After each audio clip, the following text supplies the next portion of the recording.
We're looking for a field leader in our footpath maintenance team. We know that footpaths are really important to our customers. We're really passionate about what we do, so we want to make sure that we're doing a really good job and delivering for our community. I love coming to work because it's a different challenge every single day.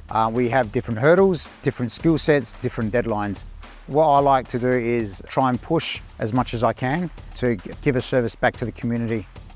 Overall, the team likes to joke around, work hard, safe and efficiently to get a job done. We really want to break that stereotype of council workers as standing around, not doing much at all. We're really driving efficiencies within our team and we're being really progressive. I started in June 2023 in the City Clean team. Now I look after a total of about 14 guys in the civil maintenance team.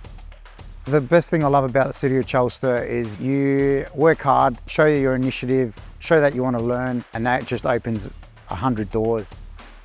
Our field leaders are critical to our workforce. They're the connection between our teams and our internal staff. We're really looking for that proven experience of driving teams out in the field, but also caring about the team and what we're handing over for our community.